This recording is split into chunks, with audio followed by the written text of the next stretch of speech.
Este es el podcast de Sky Hijos, donde las verdades bíblicas y la realidad del mundo colisionan sin filtros. Si estás listo para cuestionar, pensar y volar alto, este es tu espacio. Comencemos.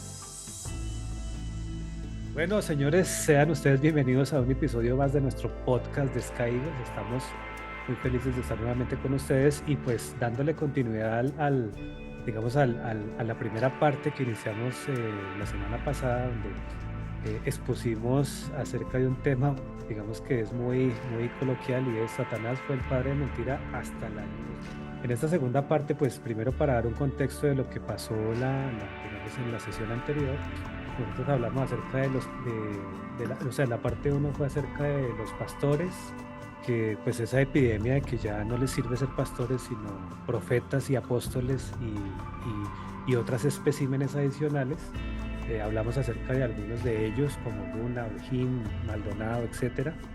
Y pues a partir de ahí pues surgió un debate bastante interesante, ¿no? Si usted se lo perdió, pues los invitamos a que, uno, nos sigan en nuestras redes, y dos, vayan a la parte 1, que hay bastante tela, y seguramente esta parte pues también tendrá sus matices, ¿no? En esta segunda parte pues vamos a hablar acerca del apostolado de las mujeres, o sea, la parte bíblica de ese tema pues del ministerio femenino como tal. Vamos a ver si alcanzamos a hablar acerca de las grandes sectas, evangelios, libros de Mormón, los testigos de Jehová, adventistas, los neopentecostales y toda esta nueva onda de creencias triple X, ¿no? Porque creen en todo menos en lo que es bautistas, que no creen ni en que las moscas vuelan.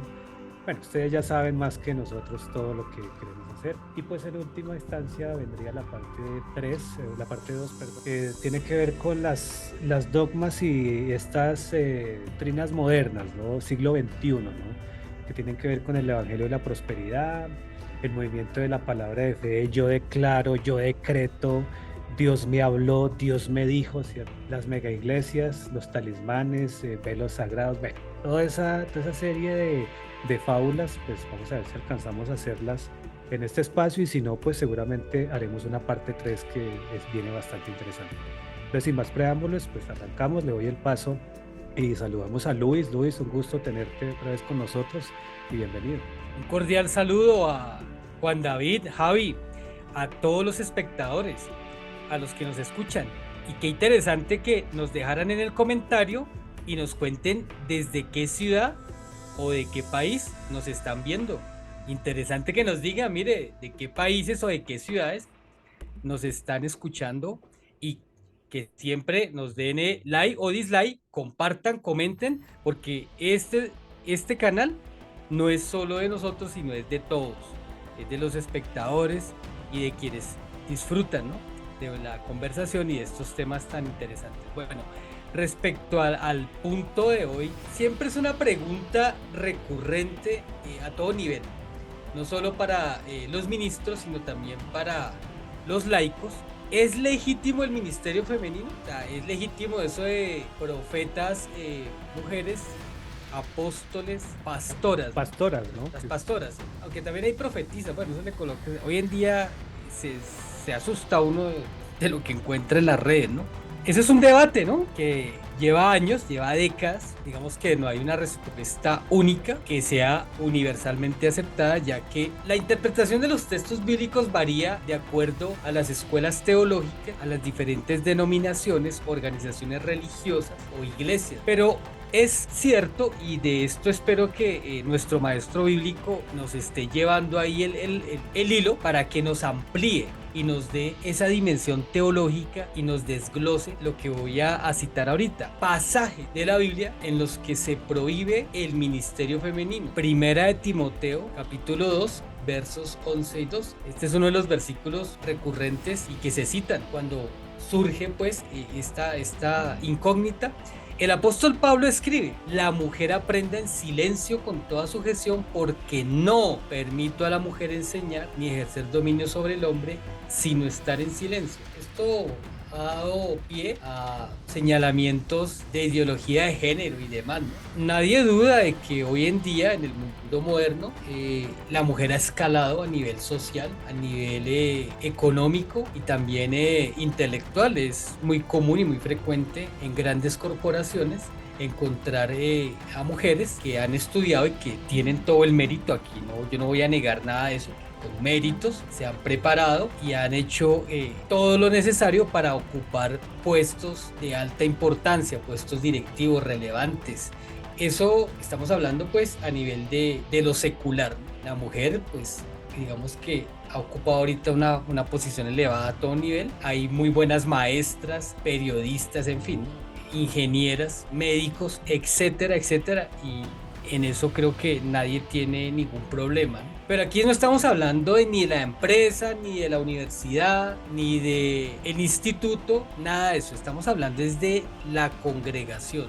Quiero hacerme entender, no es que la mujer no pueda ser doctora, ingeniera, gerente, no, eso está correcto, está bien. Estamos hablando desde la congregación. En la congregación, ¿qué dice el apóstol Pablo? Que aprenda en silencio y que no está permitido enseñar en dónde. ¿En la universidad? No, en la iglesia. Entonces, para que no vayamos a confundir, ¿no? Si a mí me atiende una doctora, perfecto. Si yo voy a tomar una clase y me la da una maestra, perfecto. Yo no tengo ningún inconveniente con eso. Estamos hablando desde la iglesia. Primera de Corintios capítulo 14 versos 34 y 35. Pablo también escribe: vuestras mujeres callen en las congregaciones. Sí, claramente, mira, lo que estábamos hablando preciso. Porque no les es permitido hablar, sino que estén sujetas, como también la ley lo dice. De todas maneras, cuando ya se habla pues de contextos culturales históricos, hay eruditos que adoptan pues una postura más moderna, ¿no? Más de siglo XXI, entonces que bueno, que es que hay que darle un contexto histórico y que bla bla bla, y que sugiere que Pablo se estaba dirigiendo o se estaba refiriendo más bien a ciertos problemas en las iglesias de Éfeso y Corinto con respecto a falsas enseñanzas o desorden en los servicios. Eso es lo que dicen ellos, pero la Biblia no dice así. Ahora, no vamos a negar para nada el papel de la mujer a lo largo de las escrituras. ¿Sí? Aquí no estamos atacando al género femenino, al contrario. Hay mucha bondad y muchas cosas extraordinarias que la Biblia nos cuenta acerca de las mujeres. Ejemplo, voy a dar unos ejemplos para que vean que no es como lo quieren hacer parecer, ¿no? Débora, una profetisa y jueza que lideró a Israel. Pero mira lo que dice ahí, profetisa y jueza, no sacerdote. ¿Ven la diferencia? Jueces, capítulo 4, ¿no? La reina Esther. Esther era una joven judía huérfana cuyo nombre en hebreo era Hadasa, que fue criada por su primo Mardoqueo allá en la ciudad de Susa, capital del imperio persa, durante el reinado del rey Asuero, y que salvó al pueblo judío de una masacre, de un exterminio, de un holocausto. Papel de la reina Esther. Priscila, allá en Hechos 18. Febe, descrita como una diaconisa y benefactora de muchos. Romanos capítulo 16. Junia, mencionada por Pablo como una destacada entre los apóstoles. Romanos capítulo 16. Si bien hay cierto, digamos, debate o hay como cierta duda acerca del género, pues digamos que hay una evidencia lingüística respecto a que el nombre de Junia era un nombre de mujer común en el Imperio Romano. También los padres de la iglesia, los primeros padres de la iglesia, como Juan Crisóstomo, ellos no dudaron de que Junia era efectivamente una mujer. Las hijas de Felipe, que se las describe como profetisas, Hechos capítulo 21. Anás, una profetisa que servía en el templo, que hablaba también de Jesús, ¿no? En Lucas capítulo 2. Entonces, la mujer ha sido destacada. O sea, está Sara, la Rebeca, la Raquel, en fin, ¿no? O sea, las menciones de la Biblia respecto a la mujer en muchos casos son muy positivas. O sea, que no podemos caer en eso, de que No, es y- machismo y eso. O sea, eso son tonterías. Para Mira que ya... nomás, claro, y mira nomás, no vayamos tan lejos. María, pues es que o sea, el Mesías vino a través de una mujer. ¿Me parece eso un dato menor? Pues obviamente el rol de la mujer ha sido fundamental. O sea, sin María, pues No hay Mesías, así de sencillo. Sí, entonces para que no entren como en esa idea de que es que la Biblia ataca a la mujer, no, al contrario. Allá nombré varios. Ojalá que ahorita Juan David nos amplíe un poco y quienes nos están viendo que han tomado nota para que vaya y lo lean. No es como les están contando, es mentira.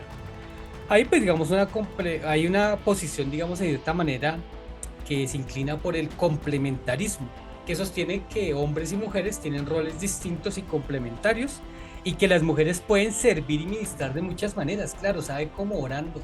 Una mujer que ore es una mujer poderosísima, muy poderosa, más que de lo que se puedan imaginar. Pero el liderazgo pastoral y la enseñanza está sobre el varón y está reservada para el varón. Esa tarea está reservada para el varón, ¿sí?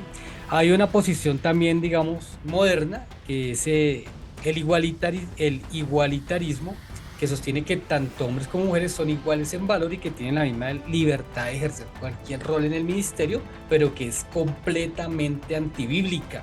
Se suben, sí, pero contrario a las escrituras. ¿Sí? Porque no es que estemos diciendo que la mujer no sea capaz de predicar. Ese es otro punto. Claro, una mujer puede predicar, incluso está mejor que un varón, pero la Biblia dice que no debe ejercer dominio y autoridad sobre el varón en la congregación. No es un problema de capacidad, sino es un orden escritural. Sí, o sea que no vamos a decir que no, pues es que a uno no le quedan dudas de eso, de la capacidad que pueda tener una dama para todo, para hacer cumplir ciertos roles o hacer ciertos oficios o tareas, en fin, no es por capacidad. Ese es como el punto fundamental y que ahora Juan David, en calidad de maestro bíblico, nos va a dar esa dimensión teológica y nos va a ampliar esto que he citado, acá, y que estén muy pendientes los espectadores de todo lo que viene porque está armado con Biblia en mano. Está con Biblia en mano ahí Juan David. Vamos a ver. Muy contento de estar otra vez con ustedes. Un saludo para aquellos que nos ven y aquellos que nos escuchan. Dejen allá abajito en la cajita de comentarios, con todo respeto, su opinión y no olviden suscribirse al canal, comentar, compartir y activar la campanita de notificaciones para que no se pierdan ninguno de nuestros programas. Con respecto a este tema es muy interesante y este tema sí que causa ampolla y sí que es polémico. Se habla de que Pablo era misógino, que era machista, de que no quería a las mujeres, pero ninguna de esas cosas es cierta. Y con respecto a lo que decía Luis, no hay ninguna religión en el mundo y no hay ningún libro en el mundo que haya dignificado tanto a la mujer y que haya reivindicado su valor ante la sociedad como lo ha hecho el cristianismo y como lo ha hecho la Biblia. El rol de la mujer es muy importante, si bien a causa de la caída que hubo de la raza humana en Génesis 3 ya no tiene el mismo nivel posicional del varón, pero sigue siendo importante. Vea, le voy a sumar dos mujeres muy valiosas. Una que me gusta mucho y me llama mucho la atención porque es del linaje de Jesús. Jesús viene de ahí y es Ruth la Moabita. Ella era gentil y ella es la abuela del rey David.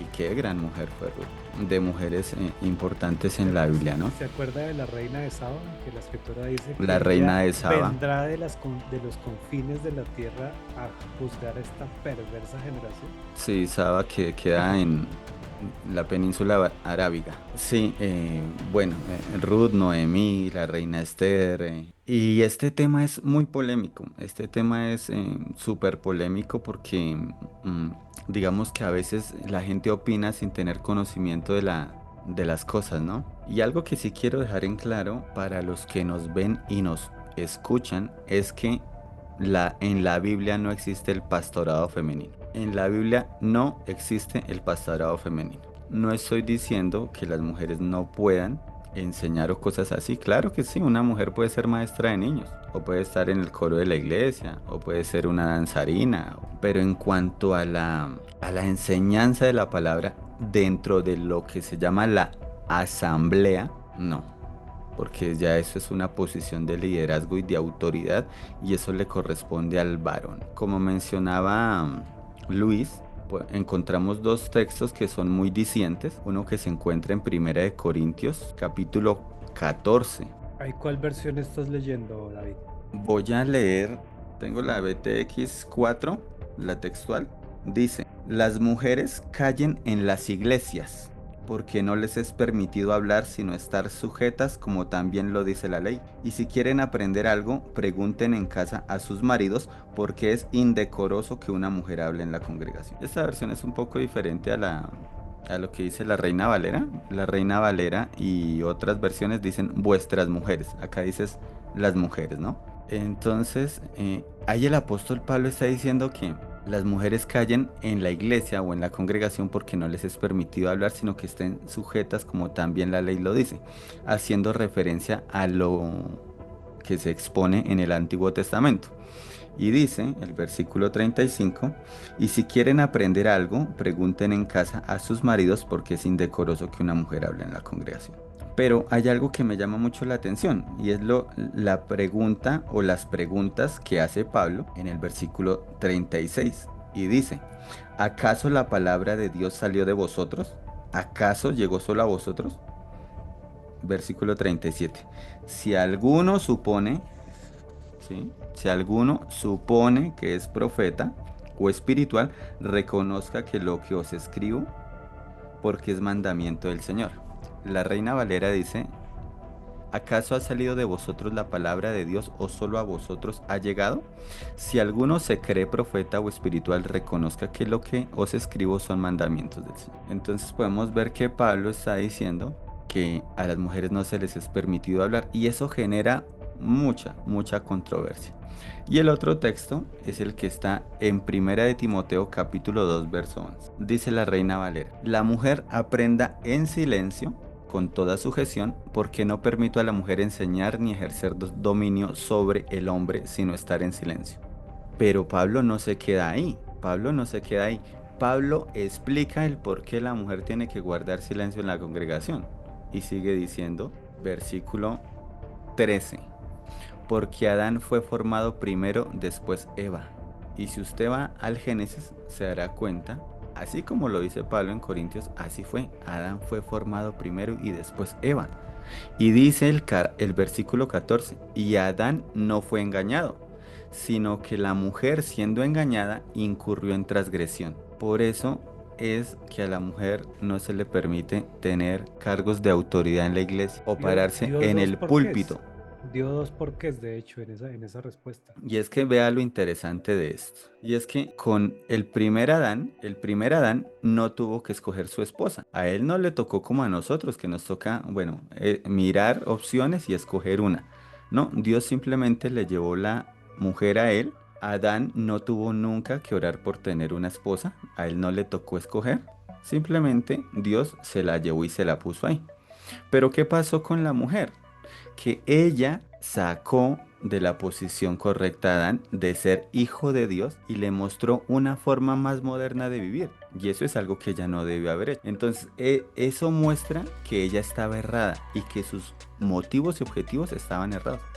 Ella persuadió a su esposo. Entonces, por esa razón es que Dios no le permite a la mujer ejercer cargos de autoridad en la iglesia. Lo que sí puede hacer la mujer es ser evangelista, lo que sí puede hacer la mujer es ser diaconisa, porque en Romanos se menciona el caso de Febe, que era una mujer diaconisa, pero cuando Eva persuade a Adán para que se salga de la voluntad de Dios, esto causó la muerte para toda la raza humana. Entonces, por eso es que la Biblia le prohíbe a ella que enseñe o que predique o que maneje la palabra de Dios de cualquier forma.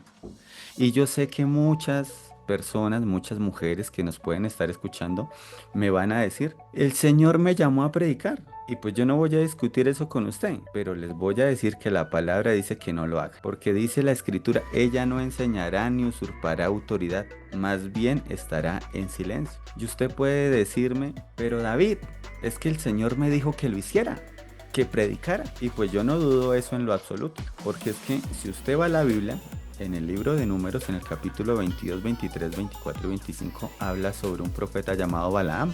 Y Dios le dijo la primera vez, no vaya, no lo haga. Pero Balaam insistió tanto que Dios le dijo, bueno, vaya, hágalo. Entonces, cuando Balaam obtuvo la primera y directa decisión de Dios fue, no lo hagas. Pero como él le siguió insistiendo, pues Dios le permitió que fuera. Es posible que Dios le permita a usted predicar. Yo no digo que no, pero no es de acuerdo a su palabra y plan original, porque la mujer debe estar sujeta como también la ley lo dice. Por lo tanto, usted no debe hacerlo. Y esa es la explicación llana y sencilla del asunto. Y adicional esa explicación, ese por qué en Génesis, ¿no? Porque fue primero formado el hombre y luego la mujer, pero ahí hay una revelación interna ahí, porque, o sea, el Señor creó a Adán, ¿y cuánto tiempo pasó para que uno le diera un cuerpo y dos tomara a Eva de la costilla del mismo cuerpo de él? O sea, tuvieron que pasar millones y millones de años porque primero lo formó siendo espíritu, ¿no? Sí, Génesis 1, 26, 27 dice que creó el espíritu. O sea, creó al hombre a imagen y semejanza. Y siendo Dios espíritu, pues Adán era espíritu. Y después, ahí creo que su merced... Génesis capítulo 2, versículo 7 dice que formó al hombre del polvo de la tierra. Y Génesis 2, 18 pasó, ¿no? Dice que formó a la mujer de la costilla del varón. Claro, y ya cuando había pasado lo que eran los 7 días de creación, ¿no? Porque después dice, él se dio cuenta que el hombre estaba solo, ¿no? Los demás, digamos, animales tenían pues su pareja, todo, pero él vio y dijo, no es bueno que el hombre esté solo, entonces... Hagamos ayuda idónea para él. Es correcto, pero ¿cuánto tiempo pasó? Entonces ahí... Nomás en el tema de antigüedad, como cuando uno está en el ejército, Luis, pues no viene el recluta a darle órdenes al sargento o el recluta a darle órdenes al dragoneante, porque hay una antigüedad, ¿no? O sea, la antigüedad se respeta. Entonces, ahí o sea, obviamente es una analogía o un símil, pero sí se entiende un poco a dónde se quiere llegar, ¿no? O sea, cómo la mujer en ese sentido va a tener, digamos, una supremacía si primero fue creado Adán. A pesar de que la mujer también tiene toda la capacidad, ojo, o sea, es que no estamos diciendo es que una mujer no puede, una mujer puede y tiene inclusive en muchos temas más capacidad que el hombre. Es correcto, claro, pero ahí es donde viene, y David lo dijo claro, y también Luis, es el orden de la iglesia. O sea, aquí no estamos hablando de capacidad, sino sí, estamos hablando del plan original de Dios, que fue que el hombre predicara su palabra, no la mujer. Porque es que dice la escritura que ella, incurriendo en transgresión, dejó caer la palabra. Entonces no es apta para enseñar la palabra. Pero, ojo a esto, la mujer puede por fuera de la iglesia dar su testimonio y ayudar en la evangelización. Y hay un caso que es muy notable y es el Evangelio de Juan capítulo 4, la mujer samaritana. Toda Samaria se convirtió por el testimonio de esta mujer. Entonces Dios también usa a las mujeres. Pero pues la Biblia no me dice que las mujeres sean pastoras. Porque es que así como la esposa del doctor no es doctora, a no ser que haya estudiado medicina, ¿no? O así como la mujer del zapatero no es zapatera, pues la mujer del pastor no es pastora, a no ser que haya estudiado, porque conozco mujeres que tienen preparación teológica muy superior a muchos ministros y pastores. Conozco mujeres que se han preparado bastante, entonces digamos que pues ahí se podría de pronto hacer una excepción, pero como tal, la palabra pastora no está en la Biblia. Por allá en el capítulo 12 de Éxodo, creo, dice que Séfora era pastora, pero ahí dice que era pastora de ovejas. Y en la Biblia no habla de mujeres profetas, dice profetizas. Y menciona por allá en el libro de Samuel, en segunda de Samuel, creo que era la profetisa Hulda. Tampoco la Biblia dice que mujeres apóstoles. Y hace 8 días, o bueno, en el capítulo anterior, hablamos de una mujer que está ahorita en boga en Latinoamérica, que es Kay Lewis. Y Kay Lewis se hace llamar a sí misma apóstol, pero pues eso es antibíblico. La explicación que da el apóstol Pablo en lo que escribe debería ser más que suficiente para dejar ese tema ya zanjado. Y cualquier cosita, pues pregúntele a Dios, lea su Biblia y pregúntele a Dios. Si usted quiere discutir, pues discuta con la Biblia y con Dios, pero ahí está claro las razones de por qué las mujeres no deben ejercer dominio sobre el hombre. y porque es indecoroso que ellas hablen en la iglesia. Y sin embargo, ahí hay una línea muy delgada, ¿no? Porque es que pregúntele a Dios, después dicen es que Dios me dijo, ¿no? Porque es que eso hace parte del discurso nueva era hoy en día, ¿no? Yo le Sí, escucho a muchas líderes, inclusive de células y eso que arman allá, no, que es que Dios me dijo. Entonces yo me pongo, bueno, pero hay que ¿cómo hace entender Dios algo, para...? Javier, Pues, y yo lo dije hace un momento, y di el ejemplo con el caso de Balaam. Balaam recibió una respuesta de Dios que fue, no vayas y no maldigas a mi pueblo. Pero él insistió tanto y tanto y tanto que después Dios le dijo, bueno, vaya, pero diga lo que yo le voy a decir. Hay que nos enseña ese pasaje de números con respecto al profeta Balaam, que Dios tiene dos voluntades. Dios tiene dos voluntades. Una voluntad decretiva o voluntad perfecta y una voluntad preceptiva o permisiva. En algunos casos se llama decretiva o perfecta y prescriptiva, preceptiva o permisiva. Entonces, ¿cuál era la voluntad perfecta de Dios? Que Balaam no fuera por allá donde Balac, rey de Zippor. ¿Cuál fue la voluntad permisiva de Dios? Bueno, vaya, porque a usted lo que le interesa es la plata, vaya, pero diga lo que yo le voy a decir. Dios tiene dos voluntades. Yo no dudo que Dios le diga que usted vaya y predique.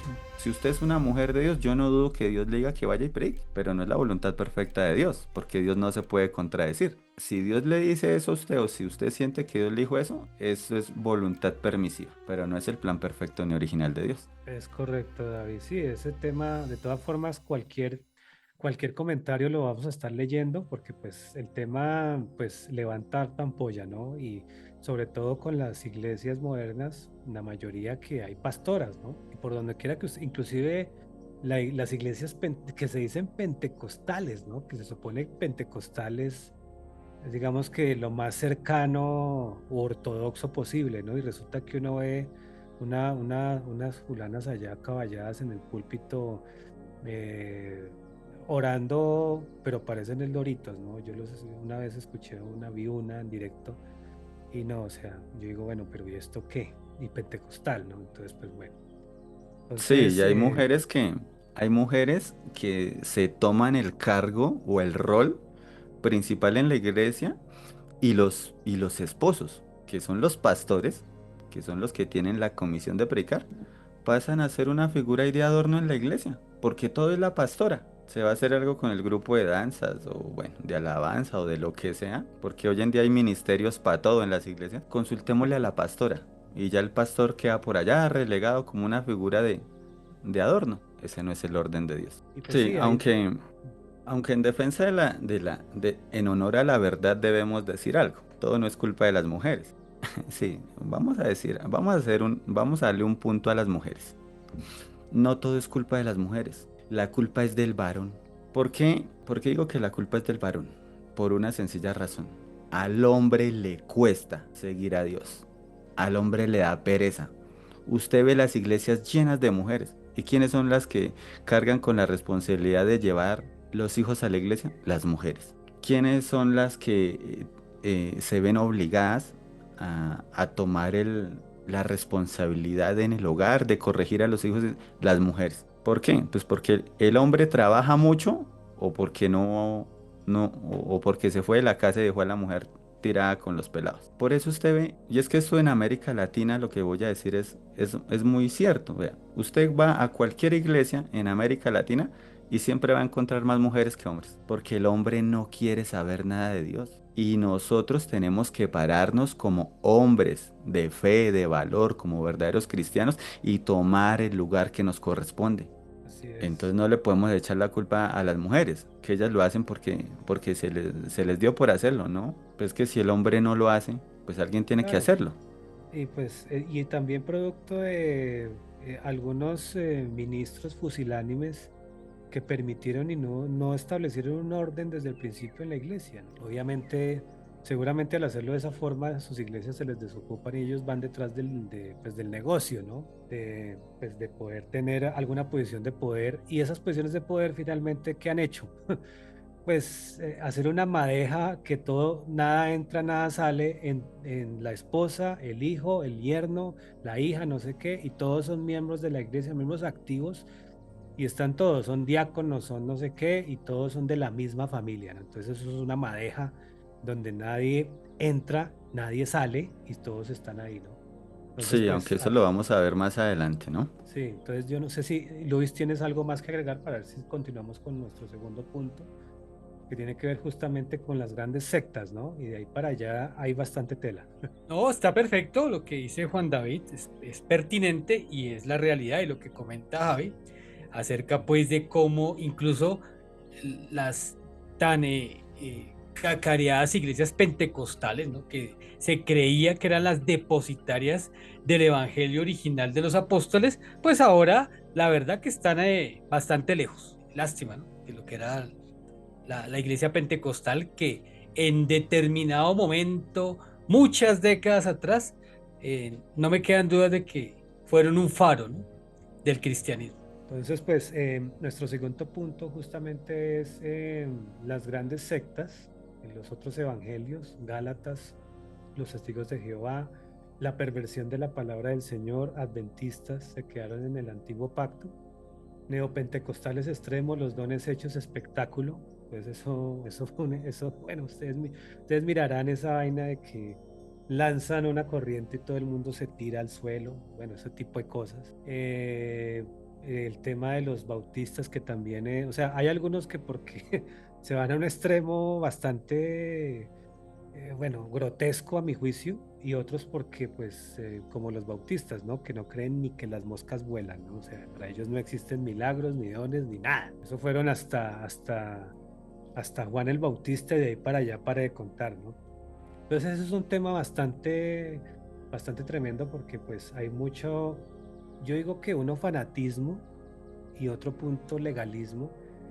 Y yo no sé, porque yo por lo menos he visto gente en esas iglesias donde critican, por lo menos en este caso, alguna vez vi el comentario de unas personas en una iglesia de estas, que criticaban a una hermanita que iba con su cabello largo y su vestido largo, ¿sí? Uy, no, es que esas hermanitas es fanática. Y resulta que esos que están criticando cogen y se tiran al suelo. En algunas iglesias les traen cobijas y almohadas, porque cuando el pastor está haciendo como su oración, hay un momento de frenesí, ¿cierto? Y de un momento a otro ya tienen como un protocolo, ¿no? Establecido en la iglesia, donde la persona que está en un grado extremo de unción, comillas, se tira al suelo, viejo.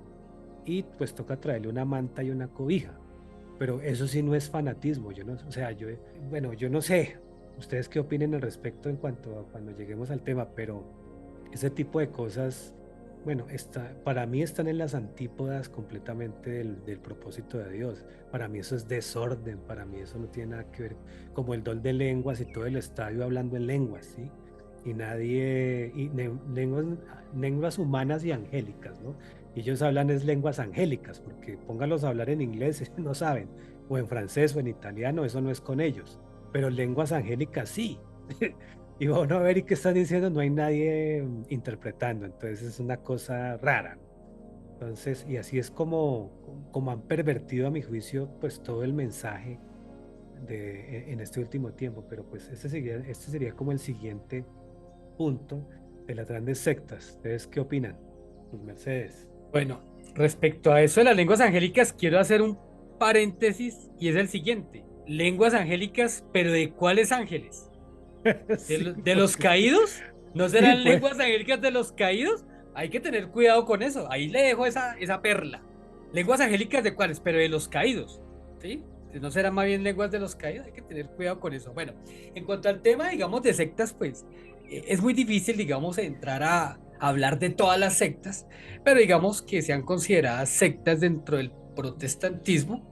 Está el caso pues de la Iglesia de Jesucristo de los Santos de los Últimos Días, comúnmente y coloquialmente denominada como la Iglesia Mormona, ¿no? Que tiene también sus doctrinas y que usa como texto base el libro de Mormón, que para ellos es considerado un texto sagrado que relata la historia de pueblos antiguos que emigraron de Jerusalén a las Américas, pero pues quedará como para el análisis posterior y que Juan David nos profundice en eso. Digamos que algunos eruditos señalan que el Libro de Mormón y otros textos, como Doctrina y Convenios y la Perla de Gran Precio, contienen doctrinas que están en contraposición a la Biblia. Sí, eso lo dicen los eruditos. Prácticas que, digamos, son cuestionables, como la poligamia y el racismo, ahí dentro de esa iglesia, ¿no? La Iglesia de Jesucristo de los Santos de los Últimos Días es una de las organizaciones más ricas del mundo. Se cree que sus activos totales consolidados superan los 100.000 millones de dólares. Entonces ahí dejo ese texto. Ahora, eso no es que sea malo, sino que, bueno, ¿qué están haciendo con ese dinero, no? No es malo prosperar, no quiero que vaya a decir, entonces no, sino que, bueno, está bien prosperar, pero, bueno, ¿y lo otro qué, no? Recordemos ahí un poco de lo que era el templo y los saduceos y fariseos en tiempos del Señor Jesucristo. Respecto a la siguiente, digamos, secta, bastante controvertida, que es como son los Testigos de Jehová, ¿no? Esta iglesia sacó su propia versión de la Biblia, de las Escrituras, ¿no? Personas que se han dedicado durante mucho tiempo a analizar a fondo lo que llaman ellos la traducción del Nuevo Mundo, pues han encontrado una gran cantidad digamos, interpretaciones y de doctrinas que no corresponden a los textos originales o considerados textos, ya sean de las familias textuales, como en muchos casos introducen palabras o términos que no están por ninguna parte. Entonces el tema de esa Biblia sí que tiene, Luis, bastantes alteraciones, ¿no? Creo que esa es la que tiene el récord Guinness, ¿no? Sí, se estima que, es decir, hay diferentes fuentes, pero yo una vez escuchaba a un erudito decir que él se ha dedicado durante más de 3 años a estudiar a fondo la traducción del Nuevo Mundo y él le encontró más de 400 horrores dentro de esa traducción. Decía que nada que ver, o sea, personas que son expertas en el tema de los textos y papirólogos y demás, gente que tiene autoridad, dice que no sabe de dónde sacaron eso, o sea, muchos términos que introducen ellos. Entonces a mí me parece que es decir, si ellos se consideran cristianos, pues han cruzado la línea, porque están alterando los textos sagrados. Entonces es una organización que pues ya Juan David nos va a ampliar un poco de cada una. Yo estoy solamente comentando como los aspectos principales de estas denominaciones, como son los mormones, los testigos de Jehová. Y bueno, el caso de la iglesia adventista del séptimo día, digamos que ellos, los adventistas, se fundamentan demasiado en los escritos de Ellen White. Entonces le dan un estatus casi que igual al de la Biblia, al libro de Ellen White, que tuvo un don divino en algún momento, pero pues ellos ya lo han llevado a otro nivel. Entonces utilizan este libro como la única forma a través de la cual se debe interpretar la Biblia. Entonces lo ponen al mismo nivel. Entonces tienen varias doctrinas, como la de la gran controversia del juicio investigador, la observancia del sábado y las leyes de la salud, la naturaleza del infierno y del alma.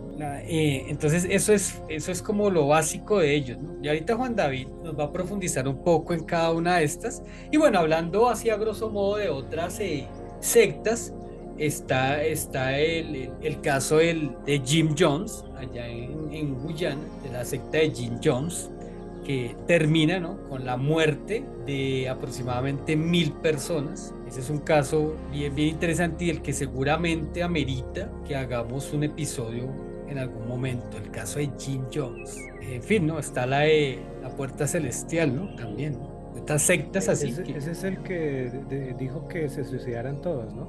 Sí, sí, en ambos casos, en el de Jim Jones y todo, hubo de las dos. En el caso de Jim Jones hubo de los dos casos. Hubo suicidios y también asesinatos. O sea, eso fue algo tremendo. Pues, o sea, en ese momento. Que los de Scientology, ¿no? Y los amiguitos de Scientology y su líder, ¿no? Que el tipejo vivía en un yate y había... O sea, es que o sea, uno no sabe si reír o qué, porque uno escucha, o sea, una cantidad de falacias, hermano, como Miranda, Jesús es una mujer como la esposa, estos de Jim Jones, el mancito de Scientology, y bueno, y todo eso, y lo peor es que arrastran gente, viejo, y no es cualquier 3 o 4 gatos, es mucha gente la que les come cuento, y uno dice, bueno, pero estos tipos deben traerse, o sea, se las traen con algo, o sea, estratégicos sí deben ser para poder persuadir a gente y conseguir idiotas útiles que les dan fondos de recursos, porque el de Scientology no era ningún pintado, o sea, era un tipo que tenía pues bastante dinero y pues mire todo el desfalco y el desmadre que provocó con mucha gente, ¿no? De eso, como hay de todo, en todos lados se cuecen habas, ¿no? Como dice el cuento. Sí, la secta, qué pena que creo que me equivoqué en el término. La secta que quería mencionar era la Heaven's Gate o Puerta del Cielo. Eso entre muchas, o sea, de verdad que eso va para hacer solamente un programa hablando de todas estas sectas y de sus líderes, ¿no? La Heaven's Gate, la de Jim Jones, en fin, ¿no? Son una cantidad de anécdotas tremendísimas y de gente que logró salir a tiempo antes del desastre, ¿no? Entonces, es importante por eso que la gente estudie y sepa cuál es el verdadero evangelio, no que se lo cuenten. La Biblia es para leerla, ¿no? Este es un tema que yo sé que las personas a veces tienen muchas excusas, ¿no? Pero no pueden dejar lo más importante, que es el destino de su alma, la vida eterna en manos de un farsante, de un mentiroso, de un engañador. Para eso está esa Biblia. Es importante. Vamos a darle el paso a Juan David para que nos amplíe acerca de todas estas sectas o denominaciones, ¿no? Y bueno, la gente, ¿qué debe hacer si usted está, digamos, ahí inmerso? Lo están engañando, entonces, bueno, ¿qué hago? O sea, estoy acá, pero ¿para dónde me voy? ¿O cómo sería el paso a seguir, ¿no? Gracias, Luis. Quiero empezar diciendo algo. Hay muchas personas que asisten a sectas creyendo que están en iglesias de sana doctrina. Hay gente que es sincera en su búsqueda de Dios, pero pues están sinceramente errados. Y en algunos casos no es culpa de ellos, ¿no? Hoy en día proliferan mucho los cultos. No voy a usar el término secta porque en su sentido original la palabra secta significa división o separación y no es peyorativo, aunque en la actualidad el concepto de secta sí es peyorativo. Pero quiero referirme más bien como cultos. El culto mormón, el culto adventista, el culto de los testigos de Jehová. Y decir algo, y es que este tema me encanta. Me encanta porque lo conozco muy bien. Me gusta hablar de cultos y sectas, porque es que hay una gran variedad de cultos. Hay una gran variedad de herejías y doctrinas falsas hoy en día. Y pues sí, las más conocidas o las más grandes podríamos decir que es la Iglesia de Jesucristo de los Santos de los Últimos Días o mormones, los testigos de Jehová, los adventistas.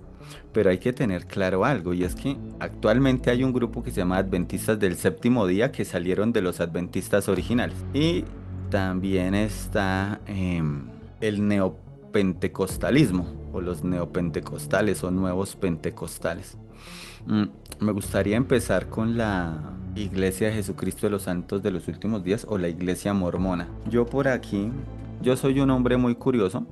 A mí me gusta mucho leer y les voy a presentar el libro de Mormón. Abajo dice, no sé si lo alcancen a leer, Otro Testamento de Jesucristo. Tengo el libro y lo he leído.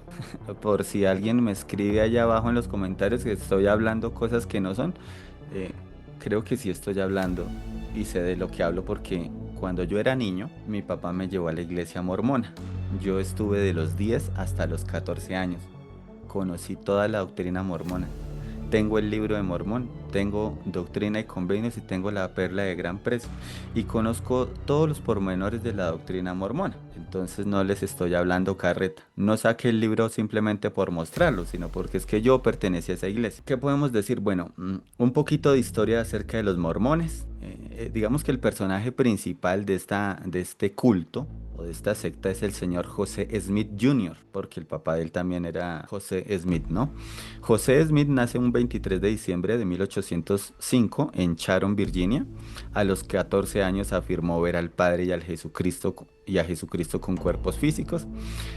4 años más adelante, por allá el 21 de septiembre de 1823, se le aparece por primera vez el ángel Moroni durante 3 veces consecutivas. Este ángel Moroni pues es una persona que supuestamente vivió hace muchos años y que cuando llegó al cielo fue glorificado por Dios y se convirtió en ángel. Por ahí ya empezamos mal porque los seres humanos y los ángeles somos diferentes y los humanos no nos podemos convertir en ángeles. Otra cosita, por allá en 1827 dice que recibió unas planchas de oro que se las entregó el ángel Moroni y que de ahí pues con ayuda del Urim y Tumim, unos artefactos que se usaban en el Antiguo Testamento.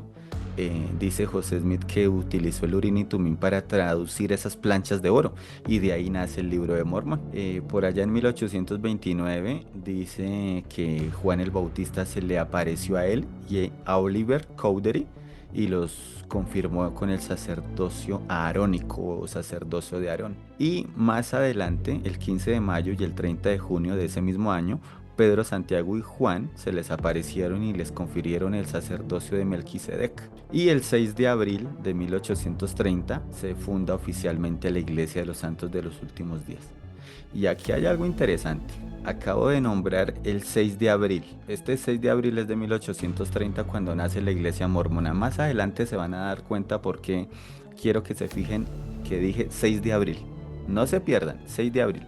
Pero de 1830, porque casi 100 años después iba a pasar algo curioso. El 27 de junio de 1844 muere José Smith y su hermano Hiram en Carthage, Illinois. Después Brigham Young asume el liderato de la iglesia y los guía por allá en el año de 1847 hasta Utah, hasta la ciudad de Salt Lake City o la ciudad del lago Salado. Hay varias cosas que me llaman la atención y es que los mormones tienen varios textos sagrados, no solo la Biblia, sino que tienen textos adicionales como el Libro de Mormón, Doctrina y Convenios y la Perla de Gran Precio, que ya los habíamos mencionado. ¿Por qué es curioso estos libros? Porque en los artículos de fe, en la página 70 de la Perla de Gran Precio, dice en el numeral 8, creemos en la Biblia como palabra de Dios hasta donde esté correctamente traducida. Y por eso ellos tienen estos 3 libros que mencionamos, porque ellos no creen que la Biblia sea la autoridad máxima. Entonces por eso adicionaron otros 3 libros. Y por eso dice el artículo 8 de los artículos de fe, creemos en la Biblia hasta donde esté correctamente traducida. Pero yo podría decir algo para nuestra audiencia y es, creemos en el Libro de Mormón hasta donde esté correctamente traducida. La diferencia, la pequeñita diferencia entre la Biblia y el Libro de Mormón es que de la Biblia tenemos más de 25,000 manuscritos, pero nunca nadie ha visto las planchas de oro que supuestamente le entregó el ángel Moroni a José Smith. La Biblia no es un libro científico, pero la ciencia, la historia y la arqueología han corroborado que es verdad muchas cosas que se encuentran en la Biblia, pero no hay ningún hecho científico o arqueológico que demuestre la existencia de las planchas de oro de las que supuestamente fue traducido ese libro. El Libro de Mormón menciona que hay 2 grupos o 2 razas que vinieron del antiguo continente hasta nuestra tierra. La primera fue por allá en el año 600 antes de Cristo, que provenían de Jerusalén.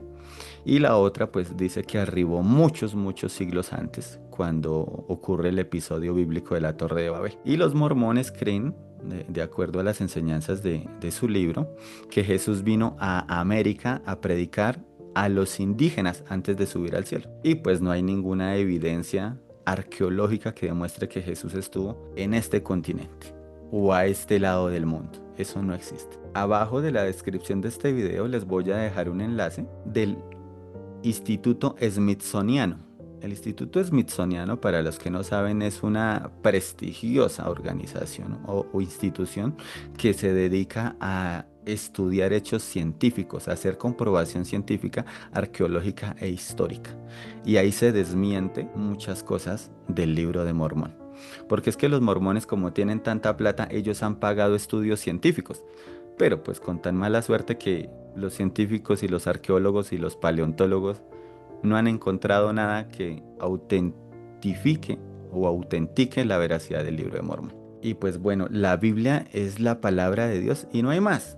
Pero pues ellos creen que el libro de Mormón también es palabra de Dios y por eso afirman que es otro testamento de Jesucristo. Pero veamos qué nos enseña la Biblia con respecto a estas sectas, a estos libros extraños o con respecto a estas doctrinas. Yo quiero que me acompañen a leer en sus Biblias Gálatas 1:8, porque este versículo es primordial, es muy interesante lo que dice.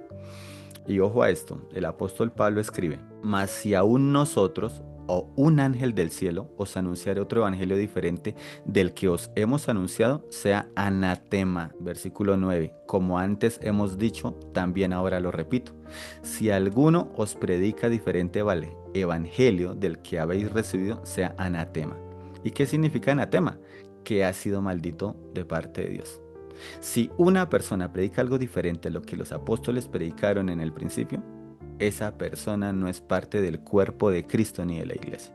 Ahora, veamos un detallito, un ejemplito de por qué estos libros, como el libro de Mormón, Doctrina y Convenios y la Perla de Gran Precio, son falsos o tienen doctrinas antibíblicas.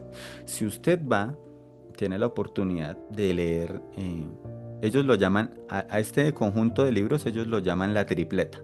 Si usted consigue la tripleta, en el libro de la Perla de Gran Precio hay un libro que supuestamente escribió el patriarca Abraham, que se llama el libro de Abraham, y dice por allá en el capítulo 3 y en el capítulo 4 que Dios vive en un planeta llamado Kolob. Ahí va a aparecer el título en pantalla, K-O-L-O-B. Y la Biblia no me dice que Dios viva en un planeta, y mucho menos que ese planeta se llama Kolob. Y yo estuve buscando en todo el historial de la NASA y no hay ningún planeta que se llame así. Uno mira y esa parodia de los Simpson con el líder y Felicidonia es esa, ¿no? Entonces Kolob, Felicidonia, pues, o sea, no hay ninguna diferencia, ¿no? Bueno, otra doctrina rara. Esa es una de las doctrinas raras, ¿no? Que Dios vive en un planeta llamado Kolob. Otra doctrina rara que tienen los mormones es que ellos creen que Dios tiene un cuerpo físico. Y pues eso a mí me parece bastante raro porque cuando Dios crea al hombre en Génesis lo hizo a su imagen y semejanza. Y dice San Juan capítulo 4 donde se habla de Jesús y la samaritana que Dios es espíritu. Entonces pues no sé qué cuerpo físico pueda tener Dios, ¿no? Si la Biblia dice que Dios es espíritu. Otra doctrina, ellos creen en el bautismo por los muertos. Y esa doctrina nace de una mala interpretación hermenéutica y exegética de 1 Corintios capítulo 15, versículo 50 en adelante. No hay que bautizarse por los muertos, eso es puro paganismo. Eso lo hacían por allá en la época de los romanos. También, bueno, ya lo mencioné que Jesús predicó en América a los indígenas y algo que es común en una secta o en un culto es que ellos dicen que solo usted se salva si es mormón, si pertenece a su iglesia. Eso por nombrar unas poquitas, porque es que no tenemos tiempo para hablar más, ¿no? Entonces, digamos que para rematar, el libro de Mormón no es un libro de inspiración divina. No hay ningún tipo de evidencia arqueológica de semejanza alguna entre las antiguas construcciones hebreas y las construcciones indígenas de nuestro territorio. No hay ninguna semejanza entre los idiomas indígenas y el idioma hebreo. No hay ningún parecido en lo más mínimo entre las tradiciones religiosas de los habitantes indoamericanos y las tradiciones hebreas. Y algo que sí quiero dejar muy en claro es que con respecto al libro de Mormón y a las supuestas planchas de oro que le entregó el ángel a José Smith dice que estaban escritas en un egipcio reformado. Pero si usted busca textos científicos, los científicos te van a decir que no existe egipcio reformado. O sea, ese es un idioma que no existe. O sea, no hay evidencia de un egipcio reformado.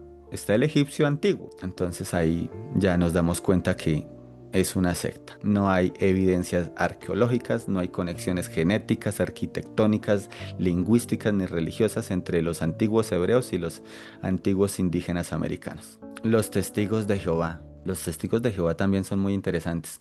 Los testigos de Jehová en su origen se llamaban la Sociedad Atalaya de la Biblia y Tratados y fueron fundados por Charles Taze Russell, que nació en Pittsburgh, Pensilvania, el 16 de febrero de 1852.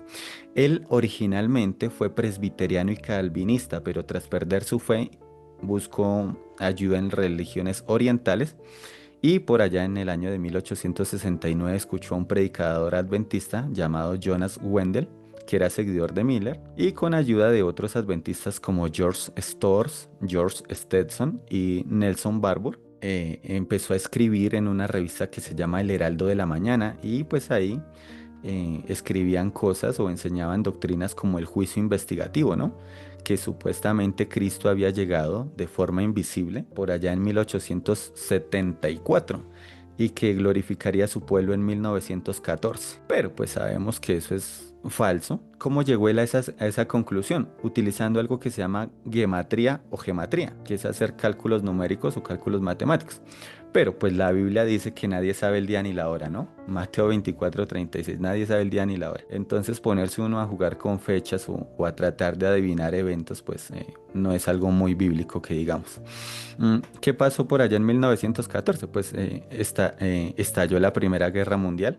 Ese suceso se conoce como el Gran Chasco. Los testigos de Jehová, como ya lo mencionaba Javier y creo que también Lois, dice, ellos tienen su propia Biblia, vea. Se llama Traducción del Nuevo Mundo de las Santas Escrituras. Y también la he leído. Y tiene muchísimos errores. Y desde el comienzo, si usted lee en Génesis capítulo 1, versículo 2, se dará cuenta que por ahí ya empezamos mal. Porque la Biblia originalmente dice que el Espíritu de Dios, pero ellos no creen en el Espíritu Santo, entonces dice que la fuerza activa. Uy, espere un momento ahí, Juan David. ¿Cómo así? Espere, explíquenos esa parte, o mejor dicho, Energía podemos vital. podemos leerlo ahí. Aviéntate ese versículo porque eso se parece como Claro. la traducción de Dragon Ball en energía vital. ¿Cuál es? Fuerza de onda vital. Fuerza de onda. Eso le dices Tenchin Han, ¿no? No, ese es el nombre que le dan al Kamehameha en España, pero no. Sí, es energía vital. Entonces, ahí son muy parecidos estos amiguitos.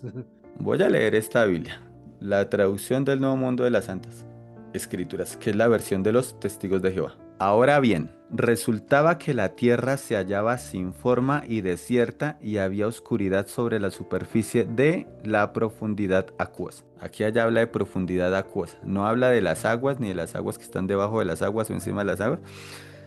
Y dice, y la fuerza activa de Dios se movía de un lado a otro sobre la superficie de las aguas. La fuerza activa de Dios.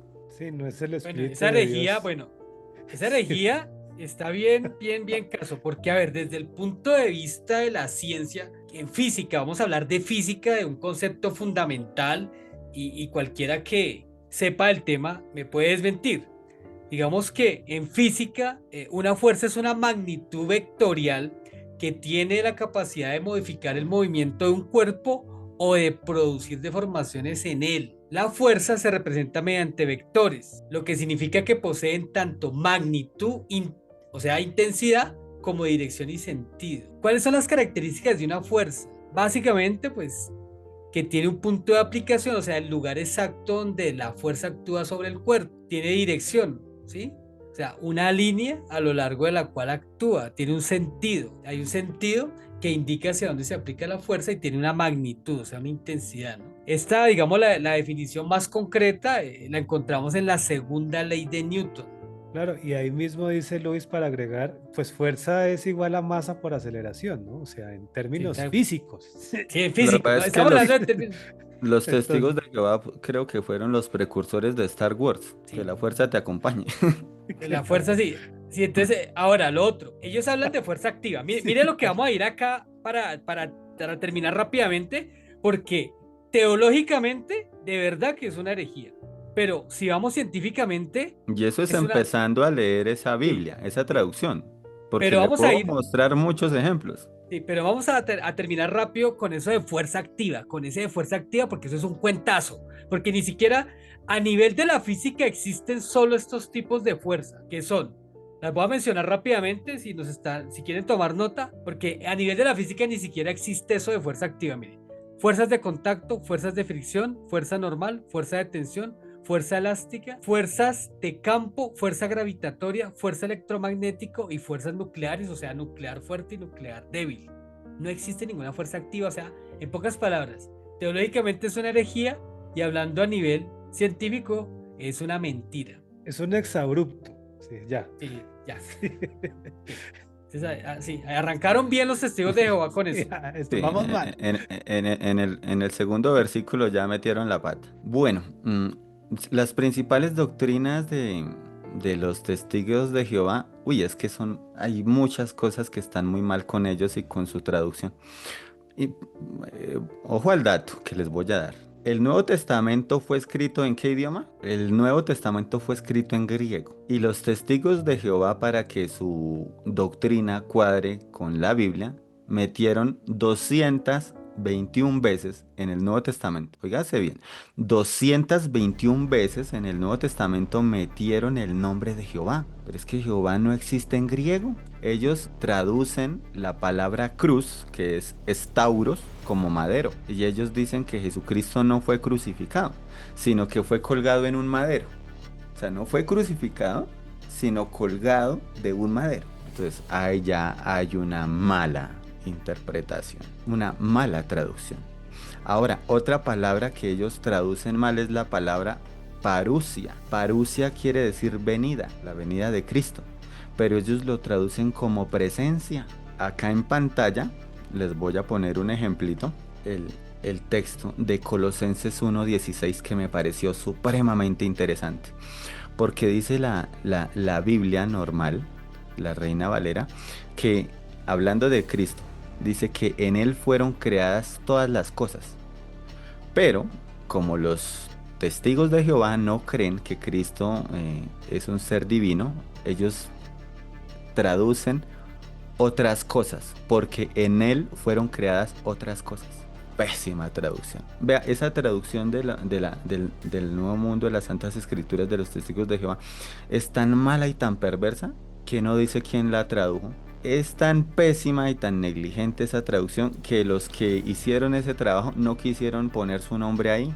A diferencia de cuando yo hago algo, yo soy feliz colocando Juan David Patiño Morales. A mí me gusta que lo que yo escribo esté respaldado por mi nombre, por mi firma. Pero eso fue un trabajo tan malo, tan perverso, que no fueron capaces de colocar los nombres de los traductores. Y ahora, otra cosa que me sorprende bastante es que ellos le cambiaron a los textos donde se menciona la palabra proscuneo, que significa adorar o postrarse boca abajo, mostrar respeto y reverencia. Esa palabra proscuneo ellos la traducen como le rindieron homenaje. Por allá en Mateo, donde habla de la entrega triunfal de Jesús a Jerusalén, ellos no escriben proscuneo, no escriben le adoraron, sino que cambian el texto diciendo le rindieron homenaje. Y como mencionamos hace un momento, no creen en el Espíritu Santo, sino ellos dicen que es una fuerza impersonal. Ustedes recuerdan el texto de Joel capítulo 2, donde dice que en los postreros tiempos derramaré de mi espíritu sobre toda carne. Ellos en Hechos capítulo 2, versículo 17, Hechos capítulo 2, versículo 17, no lo interpretan así, sino que dicen en los postreros tiempos, dice Dios, derramaré algo de mi espíritu. Algo de mi espíritu. Pero es que el texto original no dice así. El texto original no dice algo. La palabra algo no está en el texto original griego. Entonces, los testigos de Jehová tienen unas doctrinas muy raras, muy locas. La traducción que ellos hacen de la Biblia está muy mal hecha. Y son peligrosos. Vea, en Rusia los declararon ilegales, los declararon una secta súper peligrosa, porque ellos se oponen a las transfusiones de sangre. Y una transfusión de sangre te puede salvar la vida. Si tú estás en medio de una operación delicada, si sufriste un accidente grave, lo que necesitas es sangre, porque en la sangre está la vida. Y ellos no aceptan las transfusiones de sangre. Y ellos comparten muchas cosas con los adventistas. Yo creo que podríamos decir que los testigos de Jehová son una secta que salió de otra secta, o sea, salieron de los adventistas, pero amplificaron todos sus errores, todas sus herejías. Y ahí pasamos a la otra secta, que son los adventistas, y como les mencioné hace un momento, hay unos adventistas originales que eran los que seguían a Miller y se llamaban Milleritas o Milleritas, y de ahí se desprende con Ellen G. White y su esposo lo que se conoce como la Iglesia Adventista del Séptimo Día. Originalmente los adventistas fueron fundados o impulsados por el predicador bautista Guillermo Miller. Él se puso a estudiar la Biblia, se dio cuenta que él, según sus cálculos, que Jesús vendría por allá entre 1843 y 1844. Esa noticia se regó como la pólvora, el número de seguidores de Miller creció con mucha rapidez. Llegaron a ser conocidos como los Milleritas o Milleritas. Ellos creían en la purificación del santuario mencionada en el capítulo 8 del libro del profeta Daniel, que era la segunda venida de Cristo. Y miles de personas esperaban con impaciencia ese día, o el día en que entrarían en la gloria celestial. Sí, y les voy a dar un dato curioso, ¿vale? Cuando yo era pequeñito, a mí siempre me ha gustado hablar con la gente. Cuando yo era pequeñito, yo conocí a varios adventistas. Y yo vi un libro que se llamaba La Palabra Clara. Yo vi ese libro, La Palabra Clara. Biblia, La Palabra Clara. Y ahorita de grande traté de buscar ese libro y no lo conseguí por ningún lado. Ese libro lo usaban o lo usaron durante algunos años, pero era una, por decir algo, como las traducciones dinámicas de la Biblia que se usan hoy en día en algunas iglesias, pero eso más que una traducción dinámica era una paráfrasis y cambiaban muchas cosas, o sea, no era una traducción bíblica tradicional. Y fue esta Biblia de La Palabra Clara, fue creada por un señor llamado Jack Blanco. Estuve hablando con varios adventistas hace un par de meses antes de hacer este programa, y la iglesia adventista oficialmente no usa la edición de La Palabra Clara para sus servicios de adoración y estudio. La comercializan en algunas librerías adventistas, pero no la utilizan dentro de su culto normal de los días sábados. Pero pues digamos que ellos se dieron cuenta de que esa paráfrasis de la Biblia no era buena, como les trajo muchos inconvenientes, pues la desecharon. Y ahora utilizan la misma Biblia que utiliza la gran mayoría, que es la Reina Valera 60. Hay una doctrina que sí me parece que es muy curiosa de los adventistas, que también la tienen los testigos de Jehová. Se llama la doctrina del sueño del alma. Ellos creen que cuando una persona muere, pues el cuerpo queda allí inerte y el alma queda dormida. Pero pues hay muchos versículos en la Biblia para desmentir esa falsa doctrina del sueño del alma. No tenemos tiempo para leerlo ahorita, pero nuestros oyentes y televidentes lo pueden buscar. Apocalipsis 6:10, donde dice que las almas debajo del altar clamaban: ¿hasta cuándo, Señor, vengarás nuestra sangre de los que están en la tierra? Ahí con esa sola cita bíblica ya se desbarata esa doctrina del sueño del alma. Los adventistas y los testigos de Jehová creen en el sábado y asisten a la iglesia el sábado. Los testigos de Jehová, pues ustedes los han visto que los domingos o de domingo a viernes, ellos van y le golpean a usted allá en la casa tempranito. Los adventistas no lo hacen, pero testigos de Jehová y adventistas respetan o guardan el sábado. Digamos que es parte de su interpretación del Antiguo Testamento, ¿no? Los adventistas, hay algo que me llama mucho la atención, y es que ellos creen que Miguel y Cristo son la misma persona. Bueno, hay mucho que decir, pero pues no tenemos como tiempo. No sé si Luis quiera decir algo ahí de los adventistas. Hola Juan David, no, yo creo que está perfecto. Vamos a hablar un poco ya para cerrar este tema de sectas, y lo más importante es el líder sectario, porque las sectas se originan fundamentalmente alrededor de un líder, de un liderazgo normalmente falso, que desvía, ¿no? Que saca y que reúne, ¿no? Un montón de prosélitos alrededor y crea una doctrina. Entonces digamos que hay ciertos patrones de comportamiento que se repiten constantemente a lo largo de la historia, en la mayoría de estos cultos destructivos, independientemente de su origen, si ya sea religioso, sea político, sea social.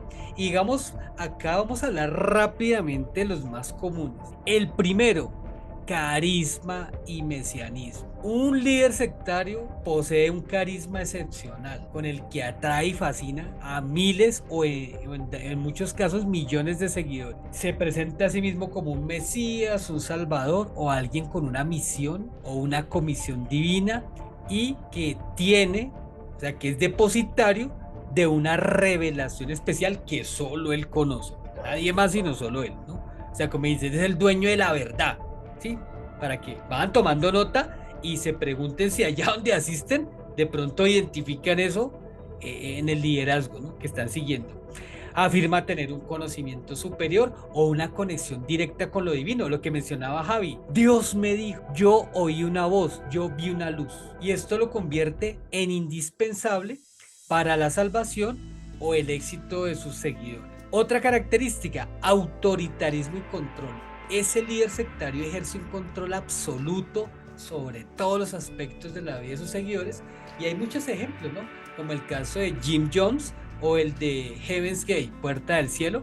Se lo pueden ver quienes nos escuchan y documentarse en internet y hagan la comparación. Este autoritarismo y control llega, por ejemplo, a términos como influyen en decisiones personales, como controla cómo se casan, con quién se casan, qué trabajos tienen, dónde viven y con quiénes pueden interactuar, ¿no? Es muy conocido que en esas sectas prohíben, ¿no?, asistir o relacionarse con otro tipo de personas.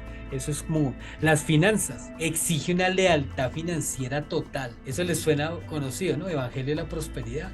A menudo pidiendo a los miembros que donen todas sus posesiones y sus utilidades o sus salarios, ¿no? Demen a mí el dinero y yo lo libero de esa carga, ¿no? Controla la información que los miembros reciben. Estos líderes sectarios prohíben mucho el acceso a otras fuentes que puedan cuestionar sus doctrinas, sus dogmas, sus credos, ¿no? Otra característica, exclusividad y superioridad. Estos líderes sectarios enseñan que su grupo es el único verdadero o el único camino para alcanzar la salvación. Los seguidores son adoctrinados para creer que hacen parte de un grupo de élite superior al resto, ya sea de las organizaciones religiosas o de la sociedad o de otras personas. Esa creencia genera un sentimiento de superioridad moral, pero a la vez los aísla de sus familias, de sus amigos o de personas que no hacen parte del grupo. Otra característica, manipulación y miedo. El líder sectario utiliza tácticas de manipulación psicológica y chantaje emocional para mantener a los miembros leales. Una de las más comunes, es el gaslighting. Es una forma de abuso psicológico y de manipulación en la que una persona, o sea, el líder en este caso es el gaslighter, hace que otra persona, la víctima, llegue a dudar de su propia memoria, de su percepción, de su cordura, del juicio. El objetivo es desestabilizar y controlar a la víctima hasta el punto de que ésta pierda la confianza en sí misma y dependa por completo del abusador, o sea, del líder sectario. ¿De dónde nació este término? Mire, el término proviene de una obra de teatro de por allá de 1938 y en base a la cual se hizo una película en 1944 llamada Gaslight, en la que un hombre manipula a su esposa para que crea que ella está perdiendo la razón. ¿Qué hace, digamos, el personaje en la película? Oculta objetos de la casa, luego insiste en que fue ella la que los extravió, cambia, o sea, manipula las luces a gas, ¿sí? Y va, digamos, entrando o va metiendo a su esposa en ese juego, ¿no? Entonces, el gaslighting se lleva a cabo de manera sutil y gradual, por lo que la víctima no se da cuenta de lo que está pasando al principio, ¿sí? Entonces, ¿qué utiliza el manipulador en el gaslighting? Entonces, niega, o sea, una de las estrategias es negar la realidad, perdón, el abusador niega hechos o eventos que la víctima sabe que ocurrieron, ¿sí? Entonces, él empieza con, eso se usa mucho en los empleos. Usted le dice a su jefe inmediato, yo le dije que el pedido iba a llegar tarde porque salió a las 6, y entonces el tipo dice, no, usted nunca me dijo eso, ¿sí? Ojo, porque ese es un gaslighter, ¿no? Eso es abuso. Contradecir la percepción de la víctima. O sea, el manipulador cuestiona la forma en que la víctima interpreta una situación. Por ejemplo, si usted se siente deprimido, usted le dice, no, pero ¿por qué te vas a sentir así? Se empieza, invalida los sentimientos de sus víctimas, minimiza las emociones de la víctima como, con frases como, ay, está siendo demasiado débil, es una tontería que te pongas así. Miente constantemente. El gaslighter miente de forma descarada y sin remordimientos, incluso cuando es evidente que está mintiendo. Por ejemplo, en el caso que menciona Juan David, con una interpretación errónea de las escrituras. Estos abusadores también usan a terceros para manipular.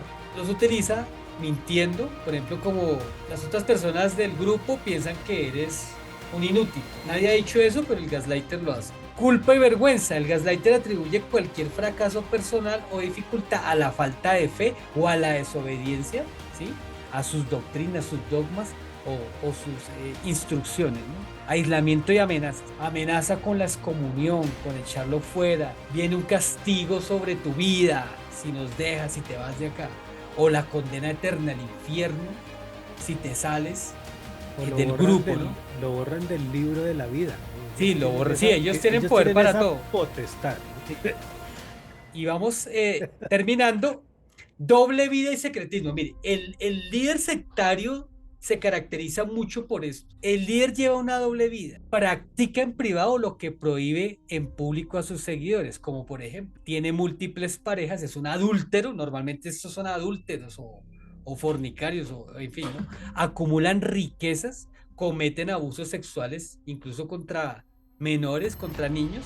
Y todo esto es protegido por el mismo grupo, ¿no? Se prohíbe a los miembros revelar información sobre sus prácticas íntimas al mundo, ¿no? No se pone en conocimiento, ¿no? Es un líder, estos líderes son autoritarios, pero también carismáticos, exigen una devoción extrema y ejercen un control total sobre la vida de sus miembros. Normalmente enseñan doctrinas que contradicen totalmente el evangelio, niegan la Biblia, así de frente, practican mucho el aislamiento, aíslan a los miembros de sus familias, de la sociedad, ¿no? Van que por allá a encuentros y no sé qué más cosas. Hay que analizar todo eso. Tienen un enfoque en la profecía y la exclusividad. O sea, la creencia, o les hacen creer a sus seguidores que solo en ese grupo está la verdad y que la salvación está reservada únicamente a sus seguidores o a los miembros de su secta. Ya con esto les hice una lista para que la vayan chequeando, ¿no?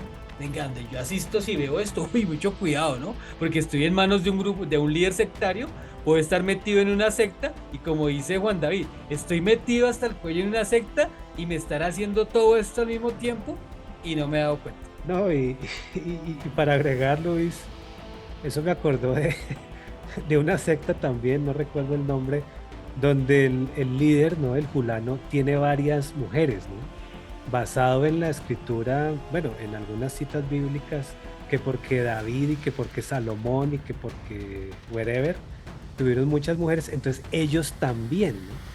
Entonces resulta que el cuento, porque salió es un tiro bastante cómico al mismo tiempo, porque resulta que también hay otro fulano en otra secta, Triple X, donde el tipo purifica a las mujeres. Entonces la mujer, para poder digamos acercarse a Dios, entonces él primero tiene que pasar por las manos del pastor, ¿no? Él las purifica. ¿Y cómo es la famosa purificación? Pues tener relaciones sexuales pues con la hermanita, con la creyente, ¿no? Entonces imagínese usted el cuadro donde viene el líder que tiene muchas mujeres y se encuentra con el que las purifica, ¿no? Entonces llega y le dice, pues vengo a que me purifique estas 20. Y el otro le dice, pues listo, carnal. O sea, ¿qué más hay que hacer?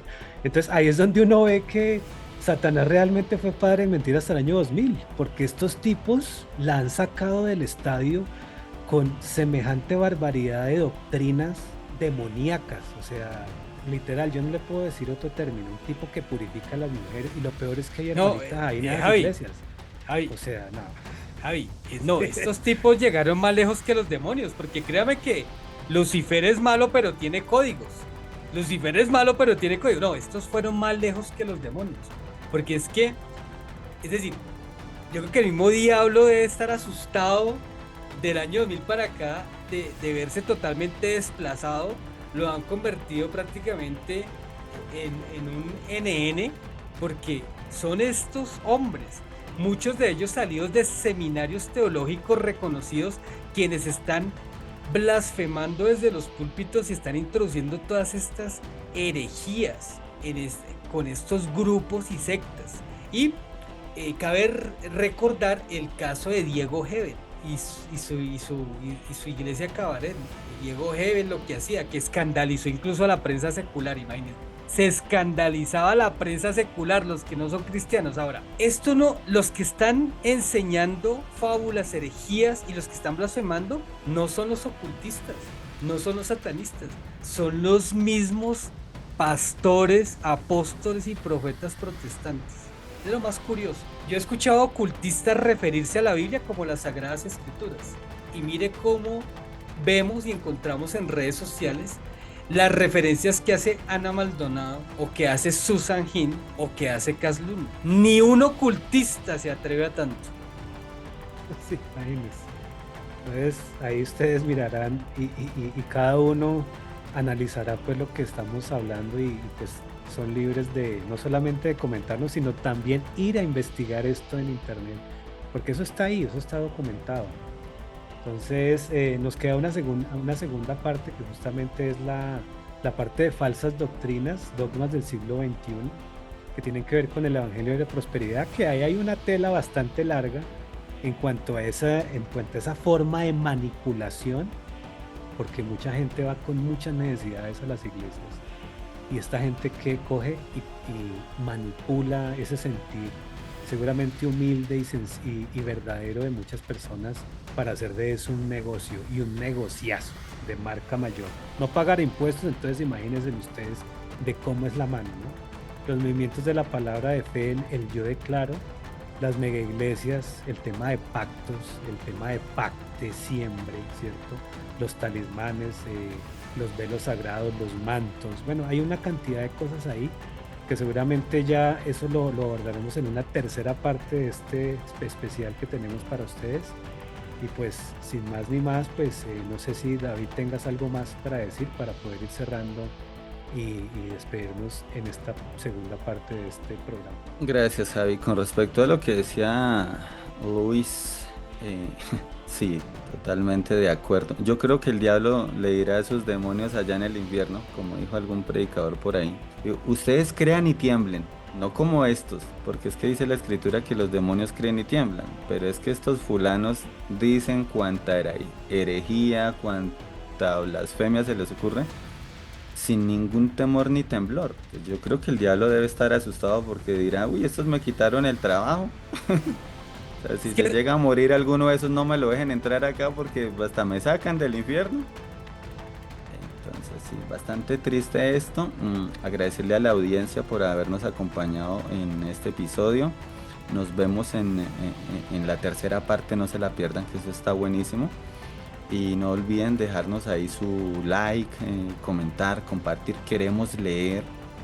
Si usted está de acuerdo, si no está de acuerdo, comente ahí en la cajita de comentarios. Con respeto, eso sí. Y suscríbase, active la campanita de notificaciones y vienen cosas interesantes. Estos falsos apóstoles de la prosperidad ni creen ni tiemblan. Entonces los invitamos a todos, a nuestros espectadores, a que nos digan de dónde nos están viendo, nos están escuchando, y no se pierdan la tercera parte porque seguimos, ¿no? Seguimos hablando de todos estos temas que son, sin lugar a dudas, de actualidad, muy importantes. Y bueno, Javi, entonces despídanos. Listo, muchas gracias muchachos, gracias por su espacio y también no se olviden, los estamos leyendo porque posiblemente ustedes sepan algo más o tengan algunas perlitas ahí que de pronto se nos pasaron a nosotros y pues también podamos o incluirlas en una segunda parte o en otro programa y pues ahí poder hacer algún tipo de mención. Entonces, gracias, no olviden suscribirse, seguirnos en estas redes y nos estamos viendo en un próximo episodio. Chao amigos. Gracias por acompañarnos en otro episodio más de Sky Eagles, el podcast. Si este episodio te impactó, comparte y comenta, porque los temas del cielo también se debaten en la tierra. Suscríbete a nuestro canal, síguenos en nuestras redes, visítanos en skyeagles24.com.